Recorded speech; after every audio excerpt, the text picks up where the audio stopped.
So Eskom is considering implementing stage 2 load shedding for the next 24 months. The power utilities chairperson, Mpho Makwana, says this will help them to deal with turnaround plans. We're now joined by Cas Coovadia. He's the CEO of Business Unity South Africa. As much has been said about the impact of load shedding on business. Mr. Coovadia, thank you very much for availing yourself this afternoon. So as we heard from the chairperson of Eskom's board, in the 112 days they've been in office, they've had 50 meetings with various committees. As a board self, they've had 20 meetings amongst themselves. It would appear that this is part of the best they could come up with. Your reaction?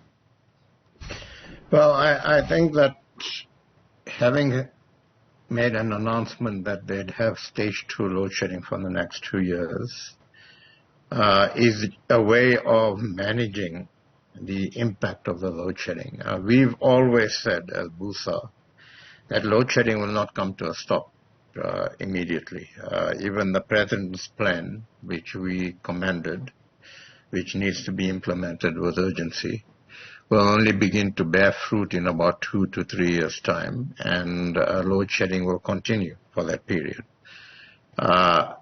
To make an announcement that one recognizes that load shedding will continue for at least 2 years, and that over those 2 years they limit load shedding to stage 2, if they have stage 2 load shedding every day, will help manage the situation, will help business manage the situation a bit better, because there's more certainty as to the stages of load shedding and when load shedding is going to happen.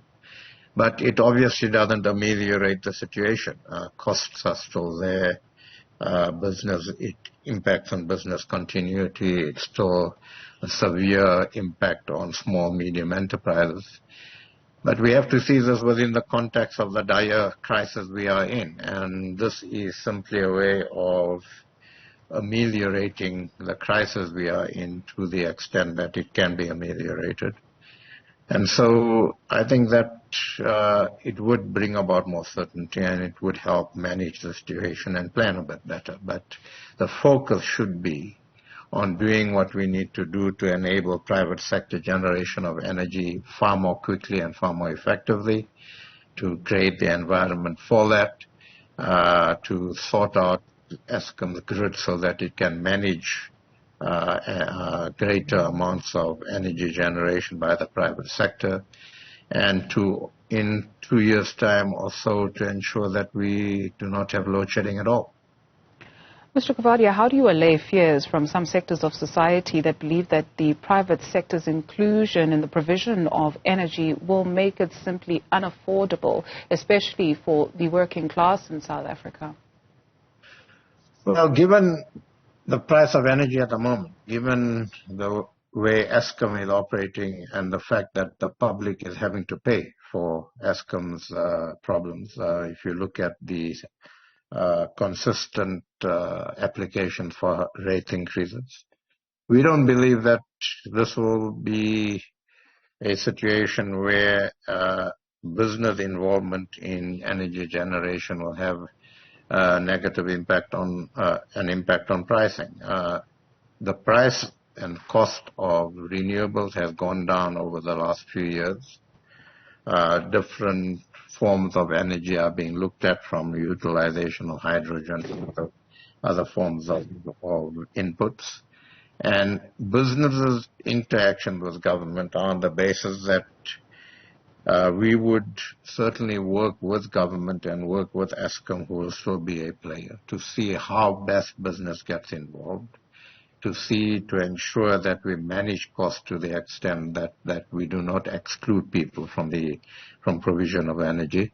And those are all discussions that are ongoing and discussions that need to be had. But there's absolutely no doubt that without business generating energy and substantial amounts of energy in this country, we will not deal with the energy problem. Eskom cannot do this. It's patently clear.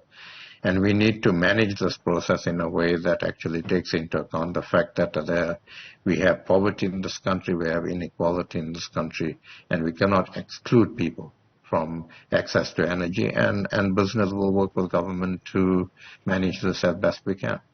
Speaking of ongoing discussions and discussions that should be had, the President has been crisscrossing the country holding a number of meetings with various stakeholders. I do wonder if business has been able to make its representation. If so, what did you put on the table? Well, the President had a meeting with business last week, Monday, where he briefed business on where they are. We put on the table some points, although we didn't have much time because the bulk of the meeting was taken up by a briefing from the presidency and the Eskom board and CEO. But we did put on the table, we believe, some urgent emergency measures that could be taken to at least ameliorate the problem in the short term, not get rid of the problem, but ameliorate it, including treasury funding, diesel, rooftop solar, wheeling, and a few others that can be done immediately. And we are awaiting some response from the presidency on that. Mr. Coovadia, I do wonder, is Eskom the only focal point for business? For instance, you've got the transport department as well, right, where a few sectors of the society are bemoaning the fact that we hardly have a functional rail network, and so you're finding more trucks on the country's roads, which are putting a burden on the country's roads, and there we're going to be seeing a potential problem. This as many trucks are filing up in Richards Bay to export some top-tier coal in South Africa. And so other sectors that business is looking at holistically and putting that to the President to say it's not just Eskom that poses a threat. Yes, we are. I mean, the whole logistics sector, which you refer to now, the whole area of law and order is a critical issue, not just for business, but for citizens in the country and for confidence in the country. Water will become a critical issue if we don't actually start dealing with that. And we have we've done some work on certainly logistics. We're doing some work on law and order, and all this with a view to putting something to government in the next few months, not to identify what the problems are. We know what the problems are. Yeah. But to actually put to government that these are the 3 or 4 things you can actually do. Critical intervention in each of these areas that will move the dial significantly from an investment point of view and from a cost-saving point of view. And yeah, we are doing work on those sectors, and we will engage government on those. And before we let you go, just to go back on Eskom, the President saying, well, NERSA's decision I'm not in agreement with. Let's make things easier for the everyday person. As we continue to get reaction, I wonder if you've had time to formulate or even if you have a view on this. Well, I must say I was a bit surprised at the President making that comment. I mean, NERSA has its processes. It went through its process and made its decision. Whether one agrees with that decision or not is a separate matter.